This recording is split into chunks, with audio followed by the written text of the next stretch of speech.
Call to order the meeting of the Common Council for Tuesday, September 17, 2019. Roll call. 11 are present, Your Honor, with Alderman Nicholson not here. We have a quorum and we'll proceed. Under the Pledge of Allegiance. Please rise for the pledge. I pledge allegiance to the flag of the United States of America and to the republic for which it stands, one nation, under God, indivisible, with liberty and justice for all. Now, under the invocation, the Alder from the 6th will lead us in a moment of silence. Oh, sure. I want to start off first.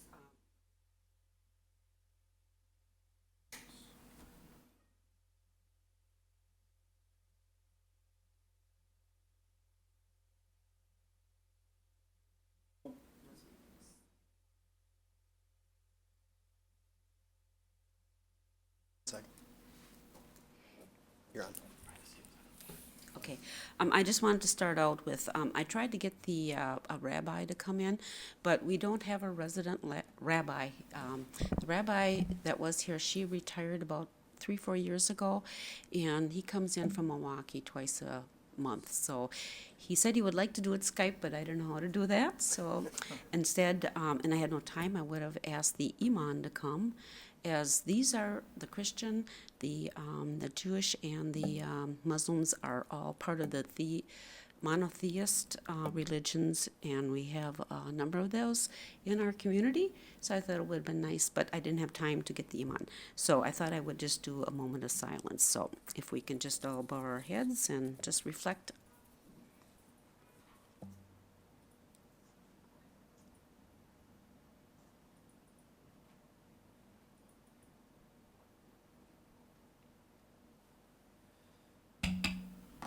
Thank you.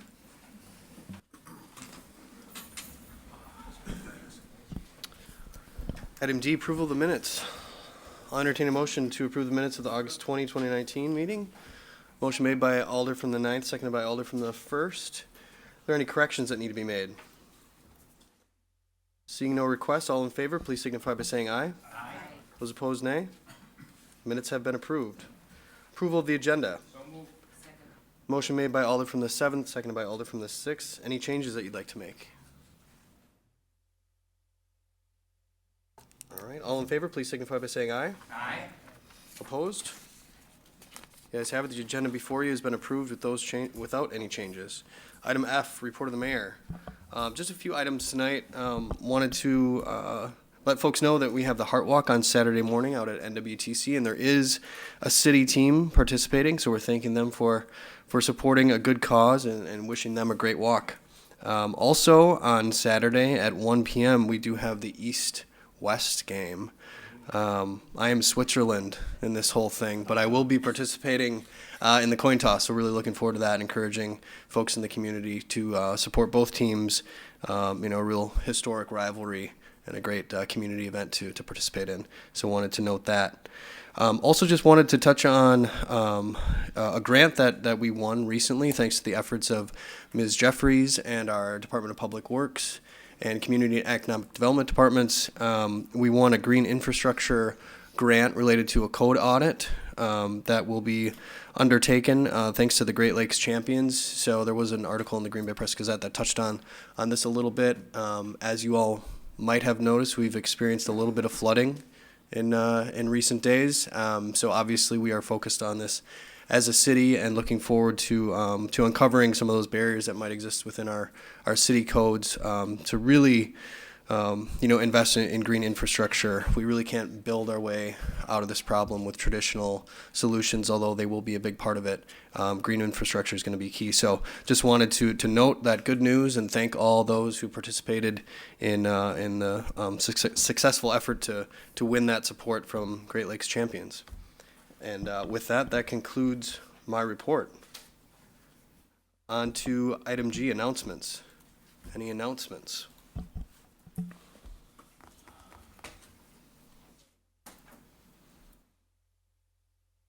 Got nothing? Last Ignite? Last Ignite? Right? Are you okay? Yeah. It's just a lag. There you go. Alder from the ninth.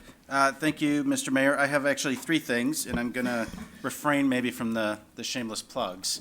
I'll let you take care of that for me. But one is I want to congratulate the Rail Yard. They were recently recognized by Wisconsin Economic Development Association for Real Estate Redevelopment and Reuse Award, which is a very prestigious award statewide amongst economic development professionals. And so that was quite an honor for us to be able to bring that award here back to Green Bay in recognition for obviously the entire redevelopment of that site, but in particular, one part of the campus that has already amounted to over $35 million of investment, 26 companies, and 150 new jobs, I believe it is. So it's a very substantial investment, and I thank the council for their previous leadership in making that happen. Secondly, I want to thank Give a Damn Ventures, DAAM, I'm not cussing here, as well as the many other volunteers who every month show up in parts of my district to really just, they pick up trash, they help clean up, and they beautify the neighborhoods. And we have a small role in helping to coordinate those volunteer efforts, but it's been a very successful campaign for us, and we thank them for that. Lastly, I want to acknowledge and thank Associated Bank, who recently adopted Fort Howard Elementary School in partnership with Big Brothers Big Sisters, not only by way of financial investment, but more importantly, volunteer efforts to really help mentor and give some of these kids in my district, as well as Alder Scannell's district, a leg up and being able to see maybe some alternative ways and through that mentorship experience. So thank you to those organizations for taking the lead on that. Very good. Thanks, Alder. And the last Ignite Market is Saturday night. East on Broadway is Thursday, if you want to say that. That too. Alder from the first. Thank you. I wanted to announce that on Saturday is the Big Apple Fest for Oneida. I'm planning to attend that. It's Saturday, September 21st from 10 to 4. It's at the Amelia Cornelius Cultural Park, 3703 Hillcrest Road. And the Oneida had reached out, I think, to a lot of us, and I have responded back that I'm going to be attending, and I'm bringing the principal of King's School with me. She's King is over on Oneida land, I believe. So we will go be looking at apples. Thank you. Very good. Great event. Any other announcements? All right. We are on to recognitions and awards. We don't have any recognitions or awards to report, so we'll move straight along to appointments. Item I. Entertain a motion. So moved. Motion by Alder from the 7th, seconded by Alder from the 5th. To confirm the appointment of Brankika Bakovic to the Ethics Board. All in favor, please signify by saying aye. Aye. Those opposed, nay. The ayes have it. The item has been approved. Oh, apologies. Alder from the 8th. Thank you, Mr. Mayor. I appreciate it. I did have a question regarding maybe not necessarily this appointment, but all appointments. I understand recently a letter went out to members of the Police and Fire Commission, a couple of them, asking them to step down because they didn't live in the city of Green Bay. Are you going to be notifying all non-resident members of all the commissions?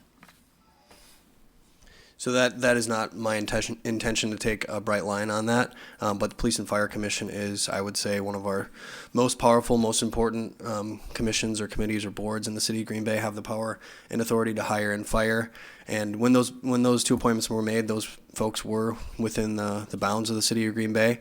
Obviously, I understand that it's a prerogative of those who are serving, whether or not they're interested in continuing that service, in spite of the fact that they don't live within the city's boundaries any longer. But I think it's important to take these on a case-by-case basis, and council will have an opportunity to weigh in if we decide to make it clearer which boards and commissions should be exclusively for residents and those that will be a bit more flexible.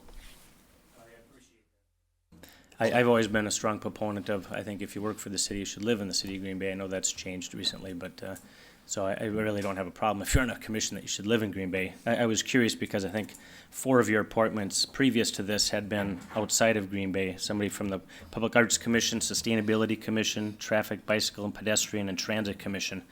And this is where maybe we can have staff verify as well. 2 of the addresses listed Green Bay, but it was actually Alloway for Sustainability Commission in Howard for the Traffic, Bicycle, and Pedestrian. It said Green Bay in the notes, but if you look up the address, it's actually not in Green Bay. So sure. Make sure we're clear on that. I don't know if they listed it wrong, and so we just didn't double check it. Right. So I was just seeing if that was new policy on your point, but it sounds like it's gonna be case by case. And I would hope to get a little better customer service. When I had asked your chief of staff for a list of all your appointments, I was basically told to go find it myself. So I wanted a thorough list of that, and I was told, well, here's where I can get it, go get it. Sure. Yeah, I mean, obviously, there's a lot that we're working on every day Pretty simple in request. in City Hall here, but appreciate your frustration. Maybe Jared could find it. Thanks. Sure, thanks. All right, and we are on to item 2 there, on reappointments. Motion made by Alder from the 7th, seconded by Alder from the 4th, to confirm the reappointment of Daniel Fino to the Traffic, Bicycle, and Pedestrian Commission. All in favor, please signify by saying aye. Aye. Those opposed, nay. The ayes have it. That item has been approved. So we are on to public hearings. We have one item for public hearings. Is there anyone here who would like to speak regarding the items? Anyone here who would like to speak regarding this item? Is there anyone here who would like to speak regarding this item? Clerk, please let the record reflect that no one appeared to speak to this item. On to ordinances, item K. Clerk? You may, under suspension of the rules, take up items 1 through 3 with a roll call vote. Motion made by Alder from the 7th, seconded by Alder from the 1st, to suspend the rules and take up these items with one roll call vote. All in favor of the motion, please signify by saying aye. Aye. Those opposed, nay. The ayes have it, the rules are suspended. Motion made by Alder from the 7th, seconded by Alder from the 4th, to adopt items K1, K2, and K3. Please use the board.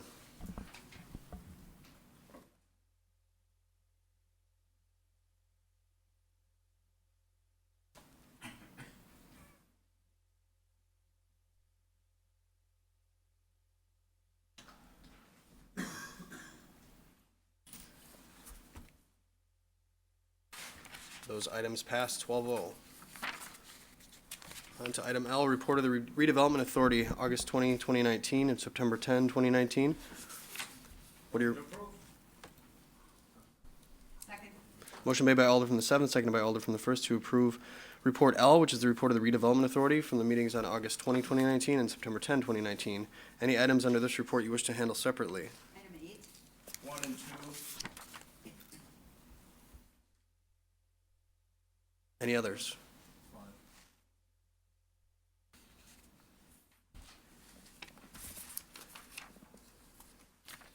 Okay, we will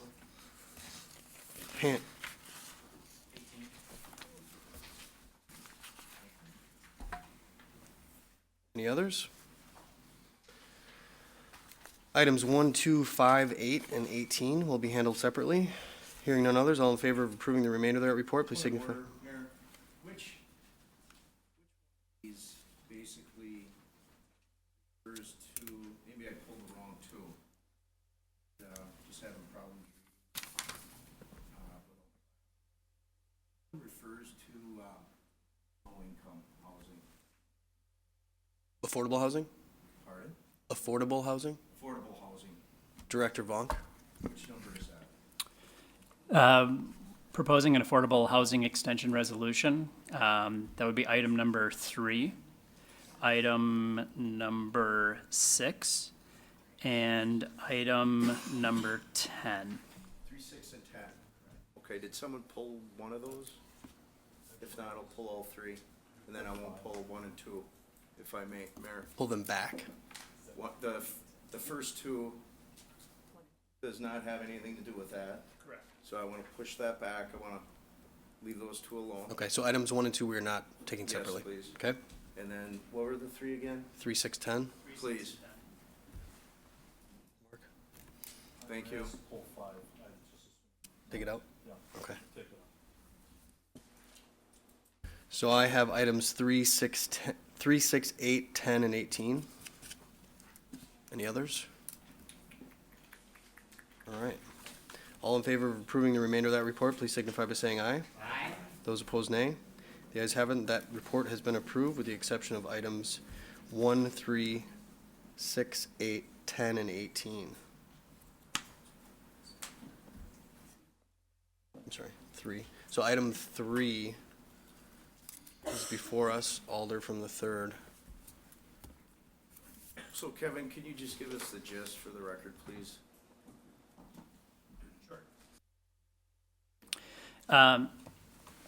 So what the Affordable Housing Extension allows you to do, state statute, when you are terminating TID, terminating a tax increment district, it allows you to keep that tax increment district open for 1 additional year, to take all of the increment that comes into that district during that year and put it into a fund for housing. The money that goes into that fund has to be used for housing, and within it, no less than 75% of that money has to be used towards affordable housing projects. The state does not provide a lot of tight guidance in terms of what constitutes affordable. What we've looked at here at the city is to say affordable could be defined as housing that costs more than no more than 1/3 of a household income, and basically would allow the city to go through and write a policy on what that would mean in terms of affordability. What you do today is by allowing for that extension, we'd allow the city to set up a fund, fund it. We would still have to come back here to get some policies or parameters of how that money would exactly be spent. But with that, I think the ones that we're proposing this for, all those tax increment districts, even though it's an extension, all 3 that we're proposing it for, we're going to close before the mandatory term date. So for example, I think what we're talking about right now, you had pulled item number 3, the Affordable Housing Extension Resolution for TID 7. That is the Lombardi-Ashland corridors. This TID was established to basically for the Tundra Lodge and some redevelopment in the Legends District area. If you look at, I'm just going to pull up the dates. That TID was created in 2002. It has to close by 2029. And so what we are proposing here is for that particular TID, we would start a path of winding it down, that we would basically shut it down or pay off all the project costs in 2020. We would use all the increment for affordable housing in 2021. And then at the end of 2021, it would be completely shut down. So 8 years ahead of schedule. So even though it's called an extension, we would still be moving forward, terminating this TID before its mandatory date. Okay, so specifically, it's the Lombardi Avenue corridor. Correct. So we're proposing this for 3 tax increment districts for TID 7, which is Lombardi and Ashland. TID 8, which is Berger Morrow, that's on the near east side around the Borneman Nursing Home, and TID 12, which is our I-43 Industrial Park. So we're proposing for TID 7 and TID 8 basically to pay off the project costs in 2020, to do affordable housing in 2021, and then those would be shut down at the end of 21. For TID 12, we would pay off project costs in 2021, use affordable housing funds in 2022, and have that completely shut down at the end of 2022. So we're proposing it on here for 3 of the tax increment districts that we're shutting down. You mentioned parameters, so we don't have any specifics what we want to do then? It's up to the council, or?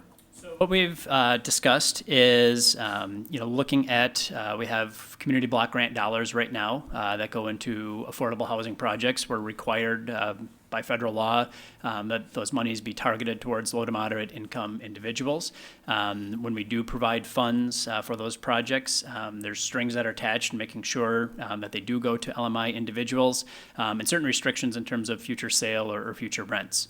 What we would look at is maybe expanding some of these programs, but doing so with the funding source that didn't have as many strings attached.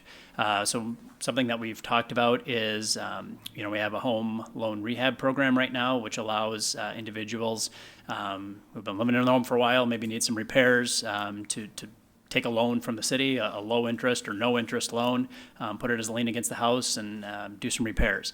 This would allow basically those who maybe don't fall in that LMI category, but would still benefit from it or still couldn't afford to do some of those things.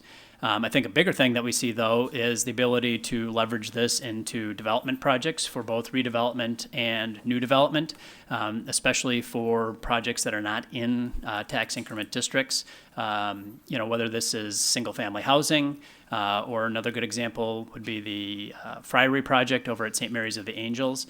Renovating the old Friary into some affordable units, building some new townhome units there. That's not in a tax increment district, but we could use some of these funds to help support some of that development. So with that, we would have to go through and probably, like we do for the Community Development Block Grant Plan and the Neighborhood Enhancement Plan, we would come through to council with a policy or guidelines of how we would spend those funds. And generally, we've designated them the RDA to check off the projects as they come through and allocate those funds. But the specific policy would not, it's not before you tonight, as we wouldn't have those funds really until 2021 or 2022. Question, Kevin, can some of the funds be used to take down buildings? Yes, as long as it's related to a redevelopment project that involves housing in some form, then yes, those funds could be used, for structures themselves or demolition, site preparation, infrastructure that's related to a housing function. Thank you. No more questions. Thanks, Mayor. Thanks, Alder. Kevin. Alder from the 9th. Thank you, Mayor. Just a couple of comments that I wanted to make that I guess to speak in support of all three of these that are currently being discussed. And I think really what's important to look at is the key difference here between this and maybe any other type of investment is very similar to the reasons why somebody might choose to invest in real estate versus the stock market, and it's leverage. We have, if I recall correctly, and Dr. Vaughn, please do correct me if I'm incorrect in these numbers, but I think we're looking at about $3.2 million for these three. That would be correct. So $3.2 million. And of course, what that does is it puts it into a pool, and we can leverage that with some additional resources, including organizations like NeighborWorks, Habitat for Humanity, Community Reinvestment Act funds with our local banks. And we can turn that 3.2 million into who knows what number, especially if you're looking at creating investment properties that would add additional assessment to the tax roll. And I think it's important to note that TIDs are truly one of the only mechanisms that we have for local economic development. We don't get a lot of tools, particularly those that come without a cost. And I think that's a really important thing. We're not borrowing money here, so there's no cost that comes by way of interest, and it really allows us to specify or designate this for a certain use, in this case, the affordable housing. Green Bay retains 100% of the funds for 1 year, which means that the other taxing jurisdictions for that 1 year do not get a portion, yet it still benefits them because you're closing these TIDs early, so the other jurisdictions will start to receive their payment early. Worst case scenario, I think you can substitute the borrowing for neighborhood enhancement funds that we currently do. That's worst case scenario. Best case scenario, again, you take the 3.2 million that you're creating and you can leverage that into additional investment. And I think one thing that I didn't hear mentioned, there are no restrictions in terms of the funding having to be invested in the TID, meaning that these are citywide application. And that's really important when you start to talk about some of the blighted neighborhoods that we have that perhaps could use a little bit of investment that might not currently reside in a TID. And it was my intent and still is to submit a communication at the end of the meeting requesting the redevelopment authority to bring back a policy draft ordinance on how we're, I guess, going to be able to spend those funds. So that will go back to the RDA because I do believe that City Council ought to have oversight and authorization on how we spend those funds. So, thank you, Mayor. Thank you, Alder. Alder from the 10th. 11th, rather, sorry. Thank you, Mayor. My question is for Kevin. I'm glad that we're able to use those funds for the next year or 2 years. and get the money back into the general fund. Will that be 3.2 million that would be going back to the general fund? Correct. So based on our, again, estimates at this time, what we have for increment in each of those districts, we would see potentially then with these closures, an additional 400,000 come on the levy well, let me just break that down. I think as Alderman Johnson said, that 3.2 million, that's the increment from all the taxing districts. So the city is about 37% of that, more or less. So of that 3.2 million, what we would see based on the phasing is in the city, in 2022, we'd have about another $400,000 added to the levy. And then in 2023, with the closure of all of them, we'd have about 1.2 million, almost 1.3 million coming onto the levy. And we'd have that 1.2 million then moving forward from 7, 8, and 12. That money would be very handy to disperse for future needs. So thank you very much. Thank you. Alder from the 10th. Thank you, Your Honor. I appreciate the conversation on this. Alder Johnson, I appreciate what you brought up on this. And I think one of the things we got to look at, it's not just specifically in those areas that the money is being spent. There's other areas too, and it's been mentioned. I got an email from Noel Halverson and about this and talking about the fact that we can look at Imperial Lane, Western Avenue, and a few other places too that definitely need some help. So I'm emboldened by that. The fact is we don't have enough affordable housing for a lot of folks, and we need to balance that out as we move forward as a city. So I'm all in favor. Thank you. Any other comments? No. I forgot to entertain a motion on this item, so. Motion made by Alder from the 7th, seconded by Alder from the 1st. Seeing no other requests to speak, all in favor of the motion, please signify by saying aye. Aye. Those opposed, nay. The ayes have it. Item has been approved. On item 6. Motion made by Alder from the 7th. Seconded by Alder from the 1st. Seeing no requests to speak, all in favor of the motion, please signify by saying aye. Aye. Those opposed, nay. The ayes have it. Item 6 has been approved. On to item 8. Motion made by Alder from the 4th, seconded by Alder from the 7th. That item was pulled by Alder from the 1st. Thank you. I wanted to talk a minute about this TID. This is the only TID I think that I have in my district, and it's about this TID closing. And first, I know that I have 2 residents that would like to speak, and then afterward, I'd really like to hear from Kevin Vonk, because there are good arguments to keep it open, there are good arguments to close it. I'd really like all sides to be heard on this. So at this time, I'd like to make a motion to open the floor. Motion made by Alder from the 1st, seconded by Alder from the 7th to open the floor. Those in favor, please signify by saying aye. Aye. Those opposed, nay. Floor is open. And please just state your name and address. Hi, my name is Shannon Madigan, 1005 South Clay Street.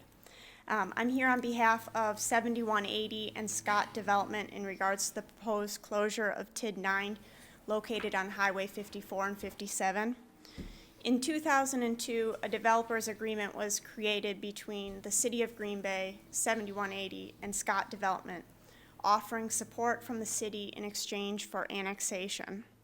Part of that support was the creation of TID 9. Since the inception of the TID, and based on our developer's agreement, we as landowners have fulfilled our portion of the guarantee every year.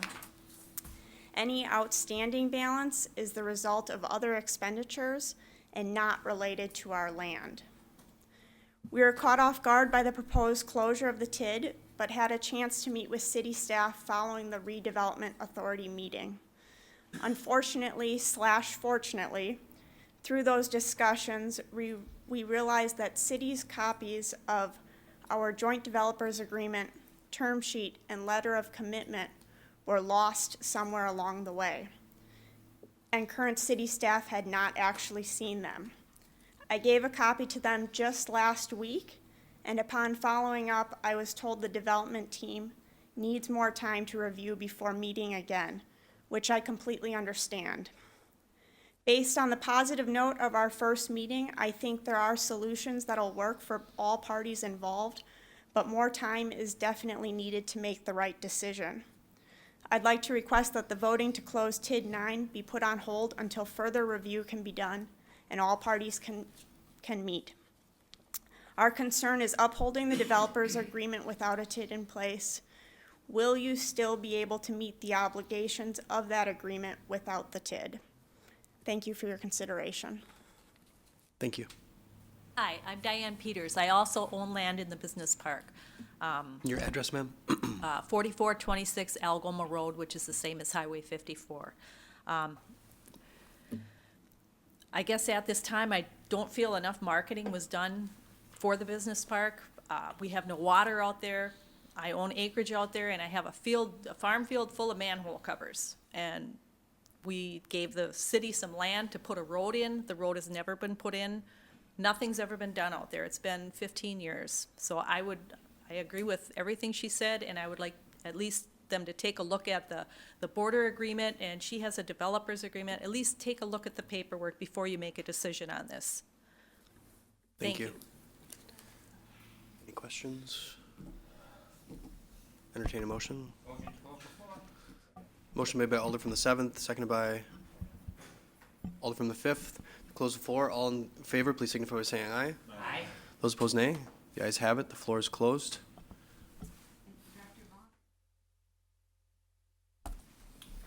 Sure. So this is a tough one.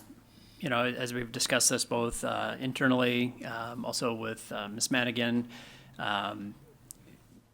TID 9 was created in 2003.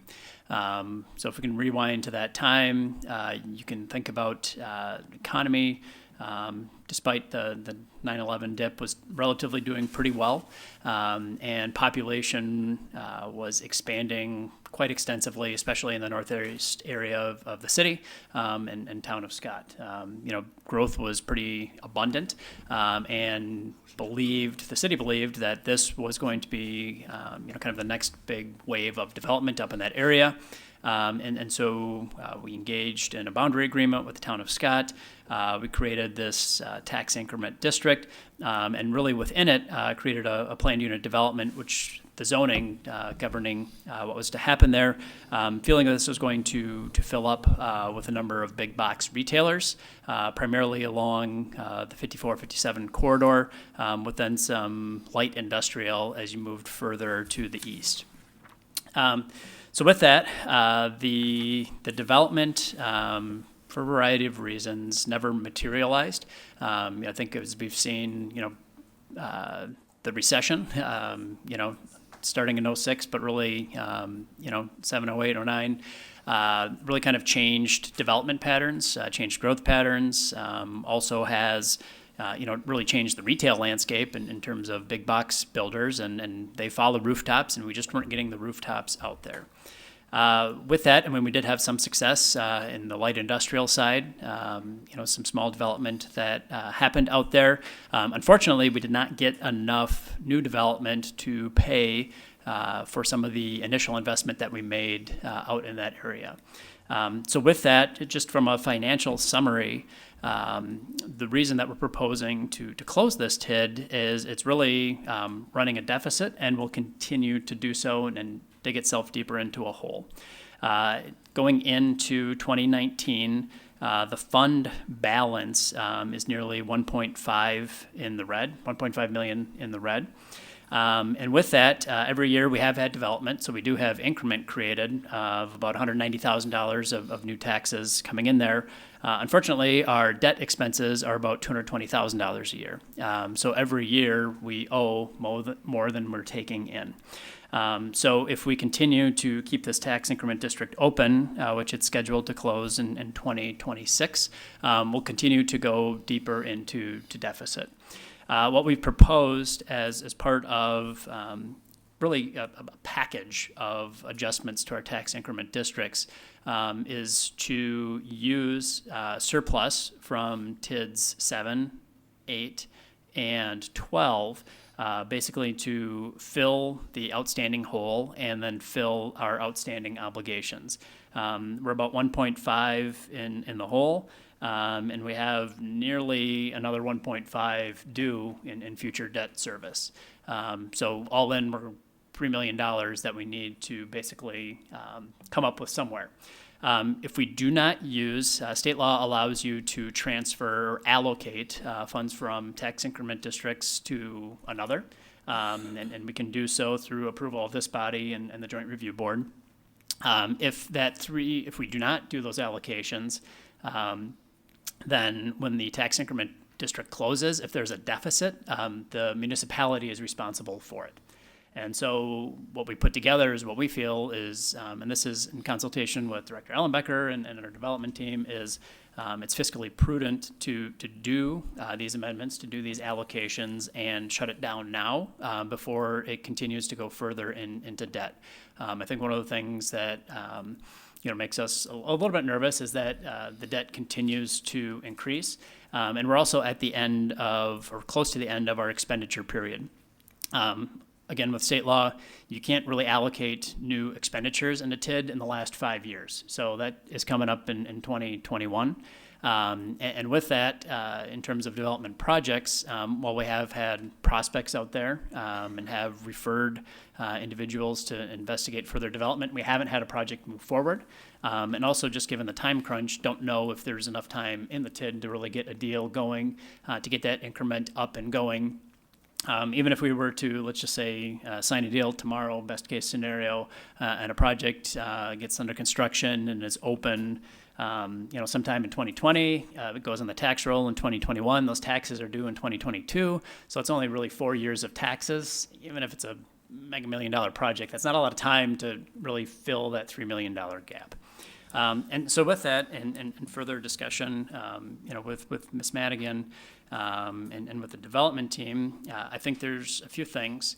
One, we do need to look a little bit further at that development agreement in terms of what our obligations are. And I think that goes also a little bit deeper into our boundary agreement with the town of Scott, which we have had discussions. I think that's one of the first meetings that the mayor took in his administration to further kind of flesh out the responsibilities with that border agreement. If the tax increment district is terminated as proposed today, that does not mean that the quote-unquote business park goes away, nor does it mean that we would not continue to market that land as available for development.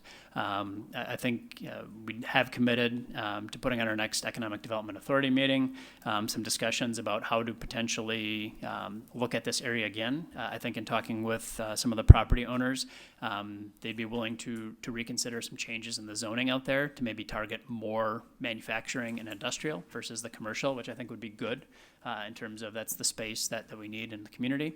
And then also, all right, if we have a future development project, there's no reason that we could not potentially create a new tax increment district out there. And so that's a possibility for the future, but just based on the performance of this specific TID that was created right now, we feel it's in the best fiscal interest of the city to shut it down. And I understand that it would be a hardship to the city as a whole if it were kept open at this time, because we would continue to lose money. What about the point that was made about taking a little bit of time to look at the development agreement? Is this something we absolutely have to do tonight, or is there time for you to speak with the residents and look at the development agreement that we had? Sure. Just put out, I believe in terms of termination, based on our time frame of when we would propose terminating this TID, I think there's a few things at play. One, this would end the TID at the end of 2021. So in terms of when the official resolution had to be passed by the municipality, there is an opportunity actually into 2020 to pass that final resolution. I think one of the things that we've looked at, though, to balance is the package of amendments that we're offering for the Joint Review Board. we're asking for their permission to create 2 new tax increment districts and to make a number of allocations, to this district. I think I can't speak for the Joint Review Board, but there might be some concern that if we decide to allocate money to this underperforming TID, and then keep it open, are we gonna end up back, right? We may right the ship and bring that balance back to 0, but if we keep it open for a few more years, is it just gonna crawl right back in and need another allocation from somewhere else? And so I think that would be the concern in terms of how it's tied to the other allocation amendments, that we might not get the full Joint Review Board support, or that if we did the allocation and kept it open, or council chose to not terminate it, that we could be here in a few years looking at potentially another deficit again. When does the Joint Review Board meet? After after tonight, after council passes or adopts these resolutions, the Joint Review Board has to meet within 60 days. But with that, we have to have our changes in for this year by the end of October. So we're looking to schedule a meeting of the GRB potentially for next week or the first week of October. There are no more council meetings between now and then. No more RDA meetings. The one potential is if you did hold it until October 1st, JRB could meet after that. I think it's one of those things we also have to look what our finance department does and our assessor's office in terms of gathering all the data and the property information that has to be submitted to DOR. It puts a little bit more of a crunch on the time that they have to do. But that potentially could be a way if you elected to hold it at this time. Well, I'll make that motion, and it will be up to council to decide. So I would like to move that we hold it at this time until they get the information from, and have time to review the information that they've gotten. Motion made by Alder from the first to hold over this item until the next council meeting. We have a motion. Do we have a second? We have a second for the motion? Sure, we can be done yes, absolutely. I will hold that motion until we're done speaking on this. Very good. Alder from the fourth. Thank you. I have some questions. Dr. Vonk, you kind of a long dissertation here, but in the beginning, you made mention of, we want to close this out because we don't want to be responsible for the debt. Is that it? I mean, did I kind of? If when a tax increment district closes, if there's surplus in the funds, it goes back to the taxing jurisdictions, split basically proportionally how you do your taxes. If there is a deficit in the TID, the municipality is responsible for that debt. Trying to get this debt to 0 and then close it? Correct. Okay. Town of Scott, they're okay with what we're doing? The town of Scott, I guess I would say in terms of the negotiations between the two, and maybe I'll defer to our city attorney, this can be taken separately of the boundary agreement. I guess I don't want to go too far in because we have had discussions about that agreement, and probably shouldn't discuss them openly in open session. I'm getting the impression this whole project, with all the TIDs, the closing, the allocation, everything, it seems, I know we've talked about it in the past, but it seems like rushed. I mean, that we've got people coming forward that say they have agreements with us, they've allocated property, things like that, and yet we've kind of, deadline is October 1st. And we're making the decision today, but I don't remember any real discussion about this in the past. I mean, to this extent where these concerns have been brought up.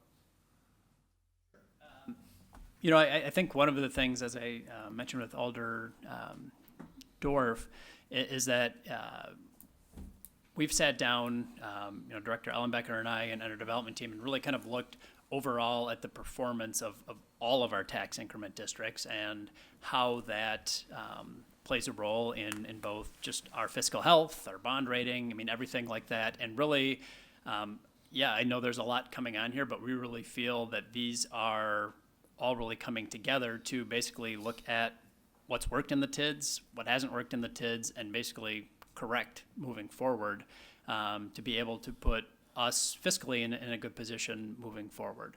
I think again, I'll reiterate the biggest concern that I have with TID 9, and I don't know if Director Ellenbecker wants to speak separately, is that we have run a deficit in this TID in terms of our obligations are more than our revenue. And we're going to continue to do that. And the longer we keep it open, the longer we will continue to basically stack up or dig ourselves into that hole. And if we continue to do that without, I guess a way out with allocations from the other tax increment districts, I have concern that the city could be faced with some pretty big exposure that, right now, over $3 million of obligations is a pretty big hole for us to fill. And we'd have to make some tough choices about how we would fill that. It seems to me, and if this is a bad analogy, I'm looking at a line of dominoes. And it seems like we have to have all of these dominoes, all these different things happening in order for the whole thing to completely fall down. And if we pull number 9 out of this, is there a potential that this whole thing could just fall apart and we end up with a lot of debt? Yes, in the sense of, I think, without speaking for the Joint Review Board, these are things that we've talked about, with them, with the other taxing jurisdictions and their representatives of, they want the same thing, I think, as this council does, and that is, once a TID has served a purpose, end the TID and let the money go back to the taxing jurisdictions. And so I think the way we propose this is somewhat, in a sense, a set of dominoes that, if we are asking their permission to create additional tax increment districts and use funding in those districts to complete additional projects, that we want to show that we're being fiscally responsible in terms of the overall package. There's a possibility if this item does get held, the JRB does not have to weigh in on terminations, but they will get the report whether we terminated this or not. So they'll know going into the next meeting, all right, the city's committed to, terminating these or doing the other types of resolutions. So they'll know and will make their decisions based on that information. I can't speak for them how big of a deal TID 9 is to them. I think this was more, not necessarily though for JRB, but for the city itself, and that is, we agree that we would like to see additional development out in the 54-57 corridor. But the tool we put in place, TID 9, did not do the job, and we should stop it before it keeps hurting us fiscally. This council has been, in hindsight, is always 20/20, but in the past, we've vacillated or dragged our heels on certain projects and it's cost us dearly. And other times, though, since I've been on council, or just before I got on council, we made a decision, closed the door on a project, and it cost us in a lawsuit. Pretty heavy. And I'm sure the legal team has looked at this, but I haven't heard anything from them. Do these 2 individuals that spoke here today, or anyone else, would they have a claim going forward where, obviously, if we drag our heels too long on this, we could mess up the whole deal, is what I'm hearing. But if we go too fast on this, are we going to be facing legal action that's going to cost us in the future? Attorney Chavez. Short answer is no. In reviewing the agreement, there's actually a provision that it anticipates a review of the performance of the TIF. And so the city is supposed to be making a good effort to determine financial position of the TIF, protect its future natural life and expenditure period. And then the closure date was actually clearly established as solely at the discretion of the city, I think, to address this very situation. Well, I guess my opinion then is, I'd like to see us move forward with this tonight.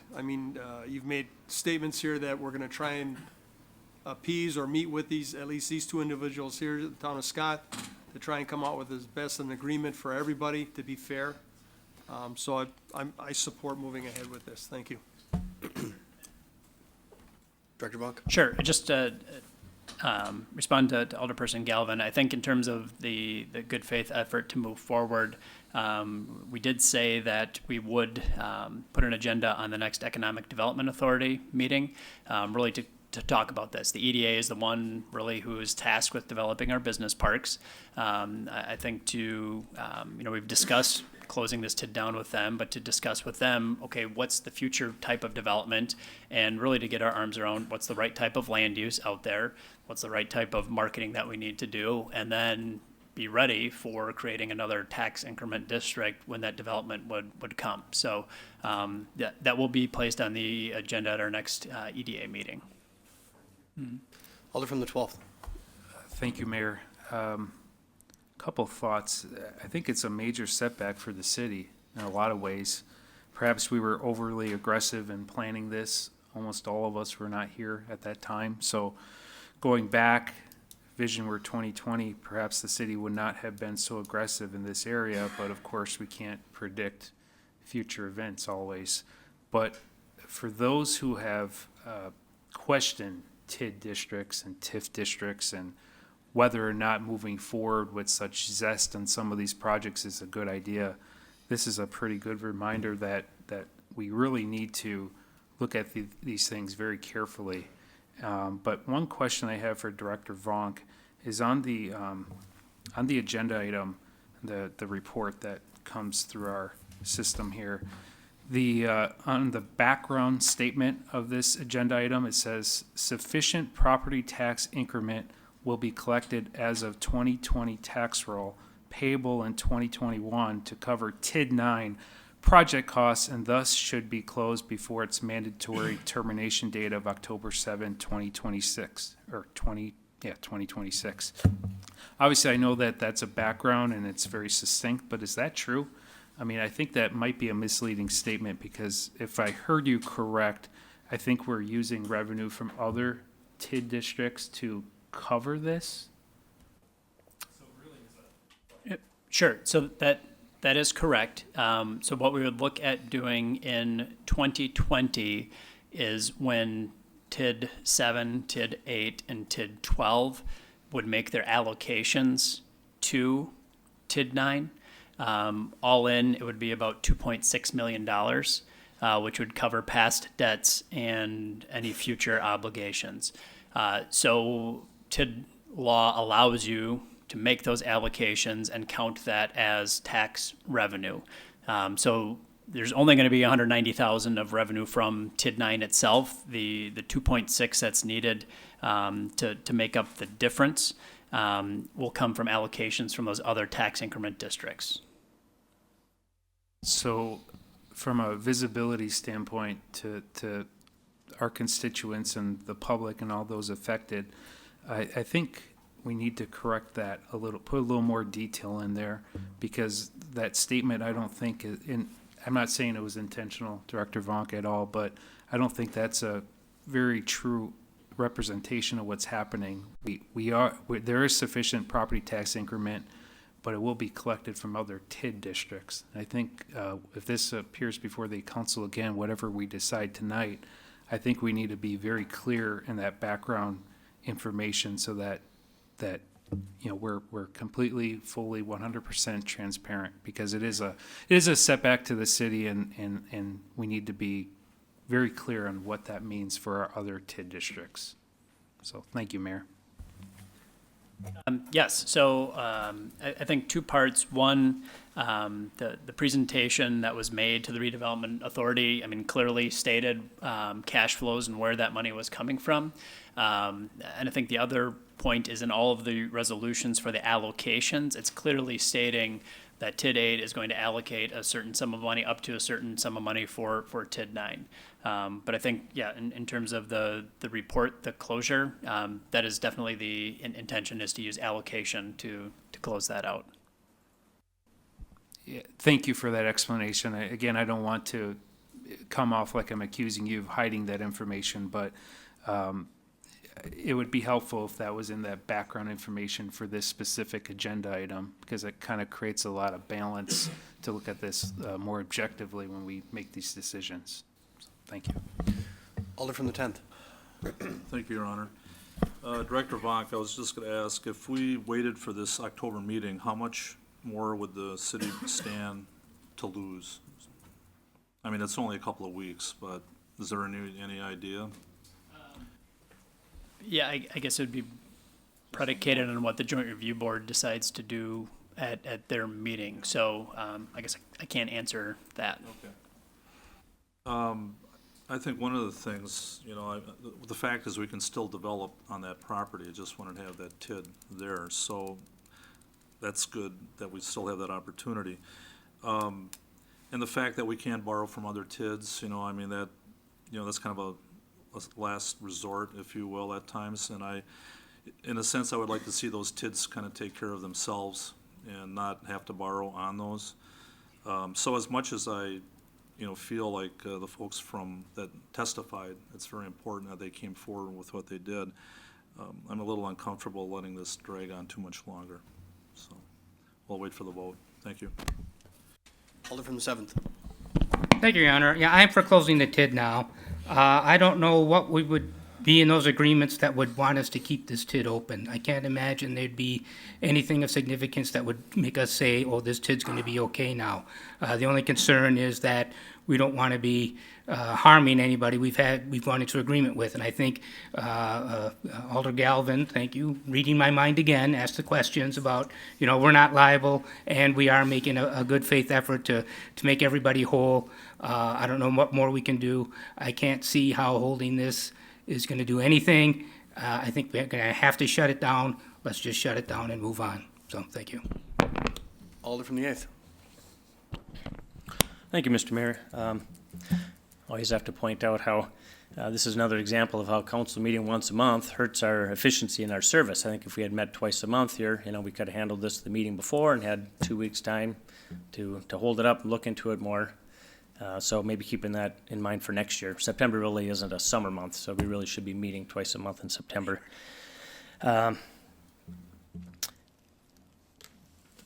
As Alder Galvin had pointed out, I think we all very much dislike being given these big items where we have to make an important decision and have no time to hold it or discuss it or do anything with it other than just make a big decision right here and right now. So if we can keep that in mind for the future, Your Honor, when you bring things forward, give us some time, some wiggle room rather than trying to, you know, cram it down our throat. Now, with that being said, from what I've heard, this is fiscally prudent, it's legally permissible, and I hear staff commitment to put this on an EDI, economic development agenda in the near future. And so with those things in mind, I'm fine with closing it, but would like more time on some of these topics. Thanks. So the motion before us is approval. Speak. Alder from the 1st. You know, sometimes it's hard because there's two good competing things happening at the same time. What's good for the city sometimes is good for all the districts, and sometimes it's not good for all the districts. In this particular case, I'm going to go with my district, and I'm going to make a motion to hold this, and it'll be up to council to decide what to do. Thank you. Motion made by Alder from the 1st to hold this item until October 1st. Is there a second? I'll second it. Seconded by Alder from the 3rd. All in favor of the motion, please signify by saying aye. Aye. Aye. All opposed, nay. Nay. The nays appear to have it. Want to use the board? We'll use the board.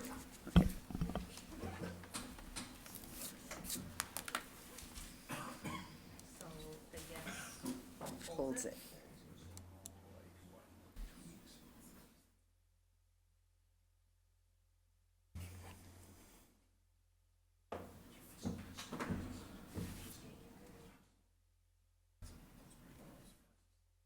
Motion fails, 7-5.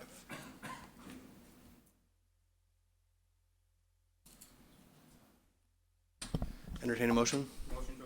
Motion made by Alder from the 7th. Seconded by Alder from the 10th to approve item 8. All in favor of the motion, please signify by saying aye.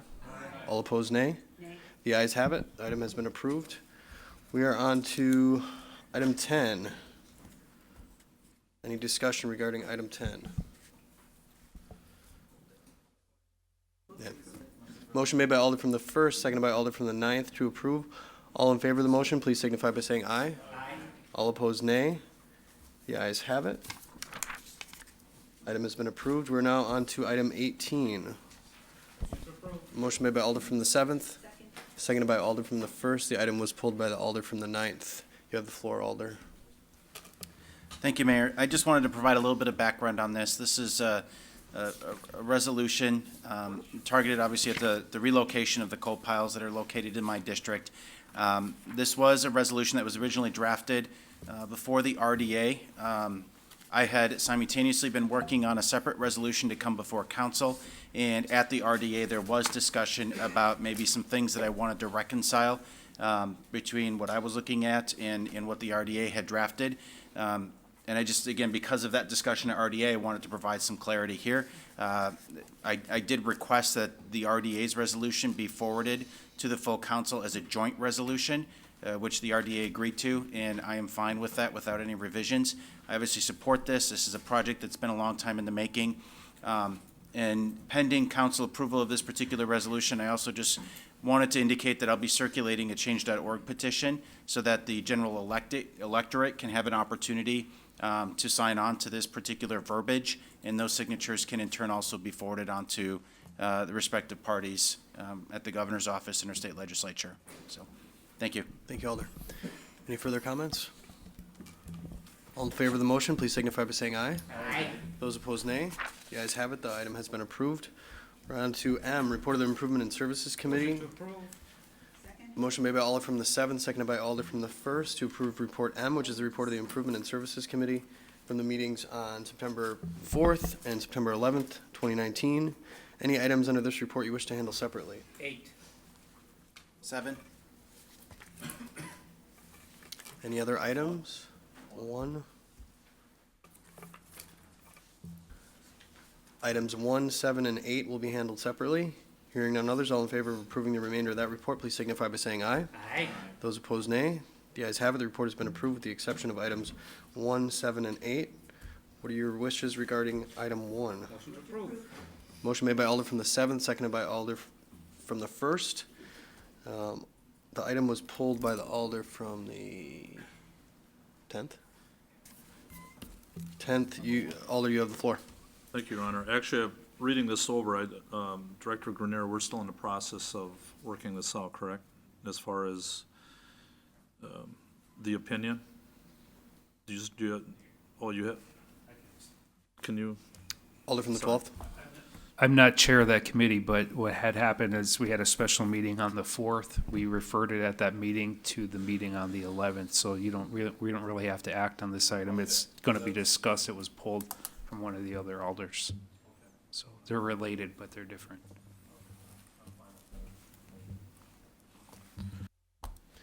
All right, seeing no other requests to speak, all in favor of the motion, please signify by saying aye. Aye. Those opposed, nay. The ayes have it. The item has been approved. We're on to item 7. Move to approve. Motion made by Alder from the first, seconded by Alder from the seventh. Item was pulled by Alder from the ninth. Thank you, Mayor. Director Grenier, I apologize. As you know, I wasn't able to attend this particular meeting, and so before taking action on this item, I was just hoping that you could provide an update on this particular item. Director Grenier.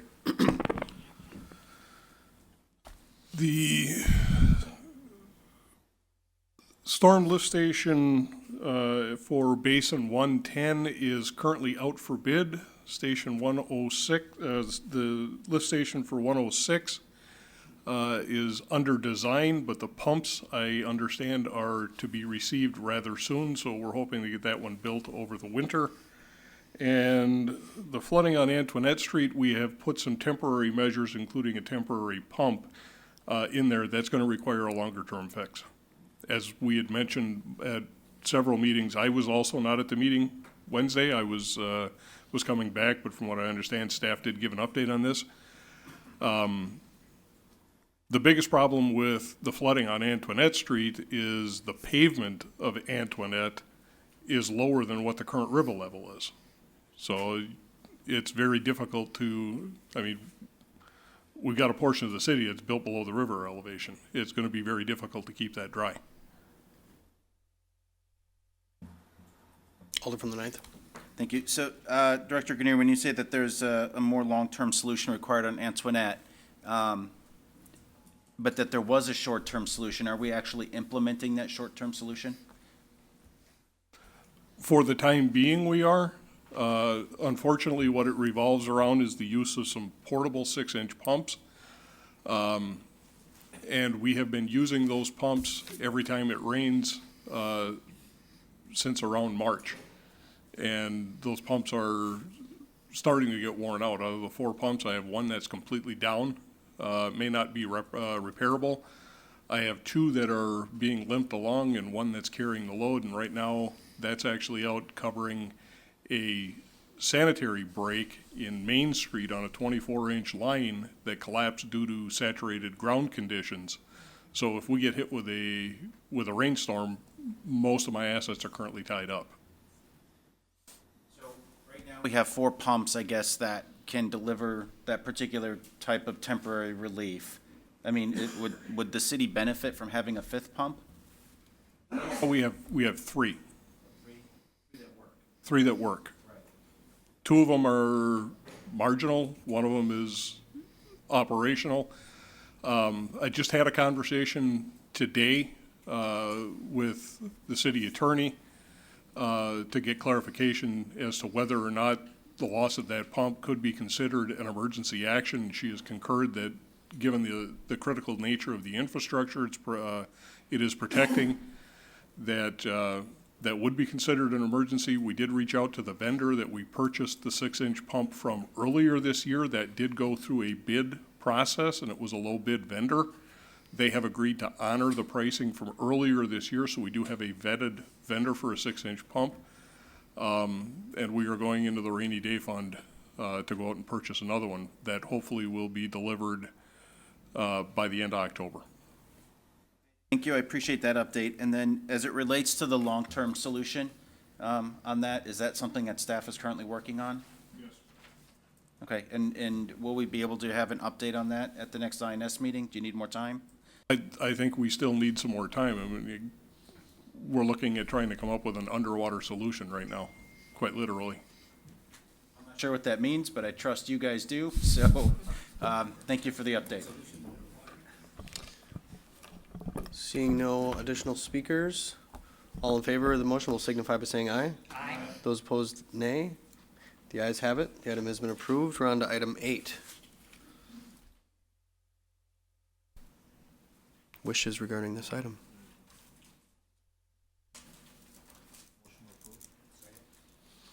Motion made by Alder from the 10th, seconded by Alder from the 8th to approve. Any discussion? Alder from the 7th. Yeah, I pulled it. Yep. The item is a 2-parter, and it's the second part that concerns me, where we're reimbursing Jeremy Kroll $3,000 of the cost to install the private storm sewer. It's my understanding that there are some issues with this concerning that this is really for damages from lost rents, and that this is really a claims issue. It's not really up to the committee. This is something that Mr. Kroll should take to the claims. We have a separate commission to handle that. And that also the agenda item was consideration as possible action on a request by Alder Nicholson to address surface water drainage issues on 1661-63 Elkway Lane, which doesn't have anything to do with any kind of damages. It just has to do with the agreements that have been put up. And so I think that I'm a little concerned that we're taking action that is not in our purview and would be setting a bad precedent. And so I would like to amend this to just read, to receive and place on file the request by Alder Nicholson to address surface water drainage issues at 1661, 1663 Elkway Lane, period. Thank you. Motion's been made by Alder from the 7th to amend the item. You have a second?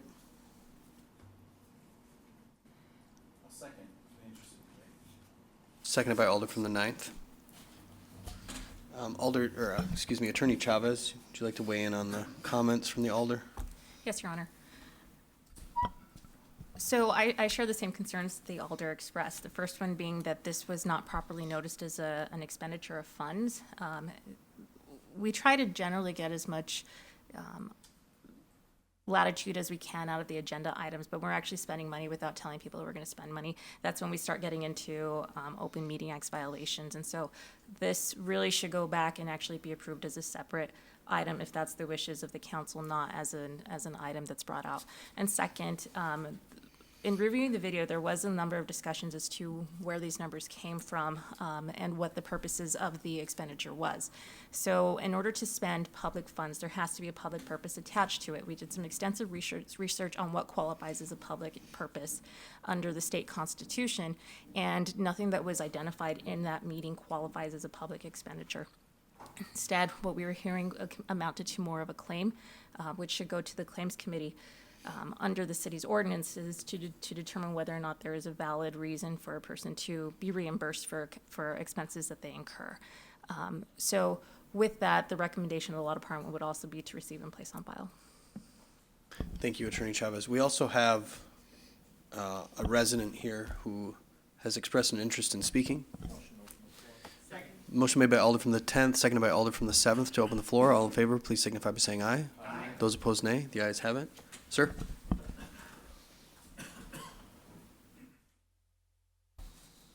Please state your name and address. Jeremy Kroll, 2744 Glendale Avenue. As far as the stormwater issue, actually, no.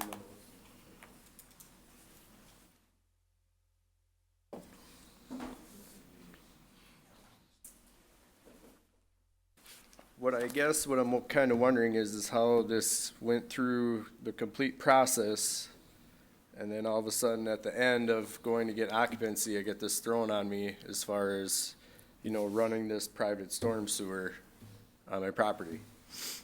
And I guess it doesn't really make sense to me that this could get pushed on the back burner or somebody would forget to disclose this until 13 years later. They're like, oh, we have a memo that says you have to install this storm sewer, whatever, okay. And what I'm trying to get at is why is the tax and lot value the same? Because I bought 3 lots in a row. But the tax value and everything is still being all taxed the same. Well, if it was known that this was supposed to be run, which it has to be run because the storm sewer wasn't put deep enough on Deborah Lane, which is nothing to do with my property on a completely different road. So if the storm sewer wasn't run deep enough, they should have known right off the bat that this wasn't going to work. I mean, just letting storm water run to somebody else's property and drain off on it without paying them or reimbursing them seems like a unlogical, fix to the problem. I mean, if you knew it was too low when you put it in, then you should have known right away that, hey, we need to disclose this, we need to get this in writing, we need not just a little memo that says, hey, whoever does this has to pay for that. And what I was trying to determine, with the permits that were pulled, I had to run stormwater and sewer in the front, which I pulled all the proper permits, all that, nothing came up, nothing, zero. So I'm wondering how at the end of this it all of a sudden comes up. And then second is,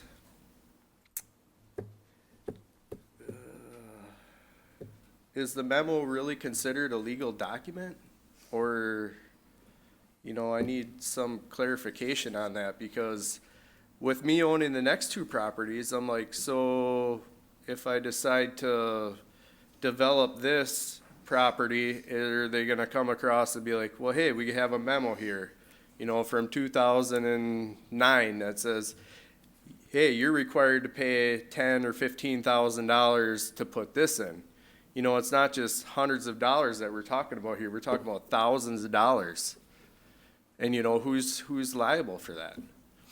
And I feel as a citizen, I mean, if you put yourself in my shoes, I'm like, well, hey, I'm trying to develop this, build this up. This is the first project I ever done. So with this project being done, I figured approximately the city would be collecting $4,000 to $5,000 in tax revenue, okay? Right now, as it stands, it's gonna be about $8,500 to run this private sewer, which with me owning the next two properties, I look at it kind of as a great investment towards the city, you know, like, hey, if we put this in like we should have done from the get-go, this guy makes this, and all of a sudden, hey, we got $4,000, $8,000, $12,000 in revenue coming in just as a minor investment.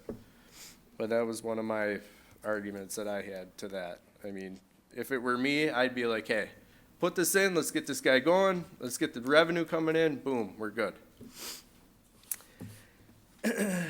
And I guess the memo that I had read even, it seems like it's all it is it's a document that is stating something to address concerns of the neighbors around because their driveways are flooding or their, you know, the water's too high there and they can't back out, where their sump pumps are running out into there and whatnot. But I mean, I think that for 13 years this has been going on. I would think that the problem would have been solved by now before I even purchased the property. So I guess that's where I'm at right now. Thanks for your comments, sir. Alder from the 7th. When you purchased these, the people you purchased from, they did not mention that they had an agreement with, okay. But you don't think that your problem is then with them? I don't think they knew either, to tell you the honest truth. And I was going to reach out to him, but I know, and when he disclosed everything, the water and sewer had to be run in the front. Yes, he knew that. But nothing was ever said about a private storm sewer being run in the back of the property, at all. Well, the questions I have. Thank you, sir. Any further questions? Entertain a motion. Motion to close the floor. Motion made by Alder from the 7th, seconded by Alder from the 6th to close the floor. All in favor, please signify by saying aye. Aye. All opposed, nay. The floor is closed. The motion before us is the amendment to the item. Additional comments?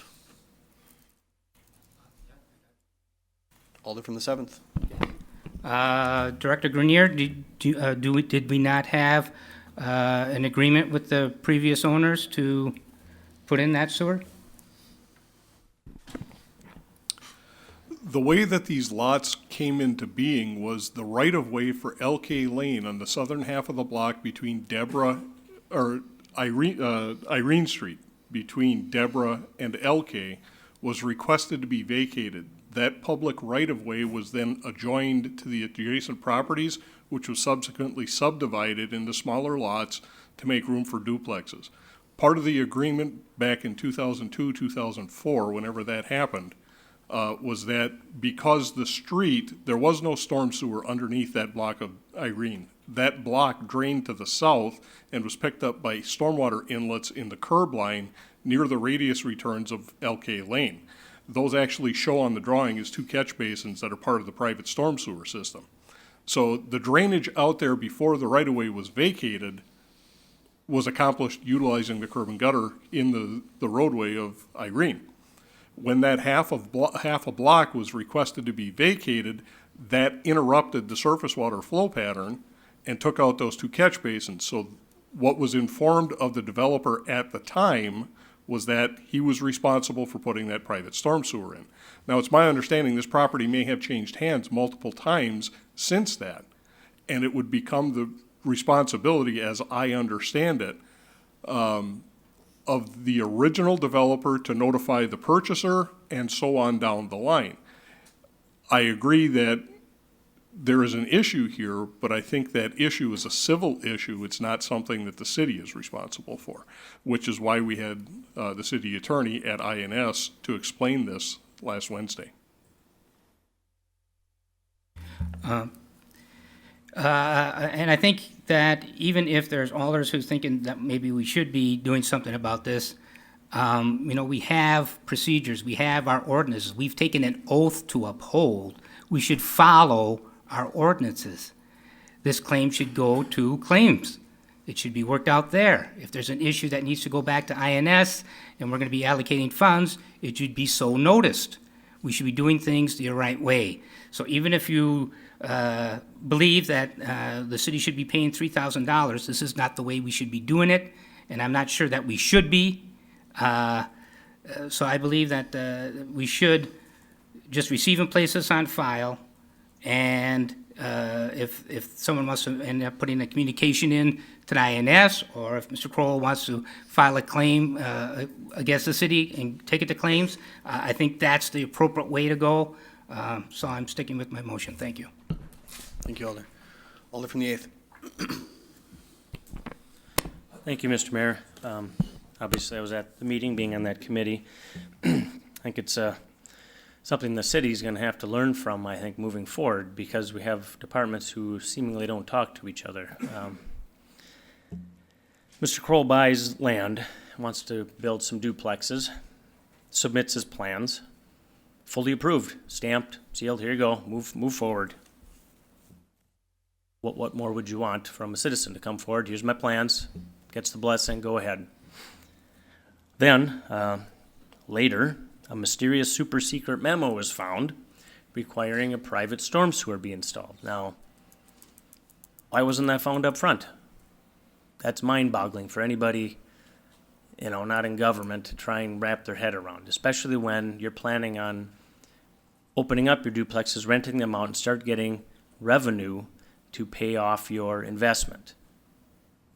So this work hasn't been done yet, so is it really a claim if it's work that hasn't been done? This is work that needs to be done. So if it needs to be noticed correctly as a notice of expenditure to assist in installing this, that's fine, but it shouldn't go to claims, because that's really for something that's been done and you're claiming. So, I'll make a motion to refer this back to INS with proper notice of expenditure to assist in installing this storm sewer. Motion made by Alder from the 8th, seconded by Alder from the 10th to send this item back to INS. Alder from the 9th.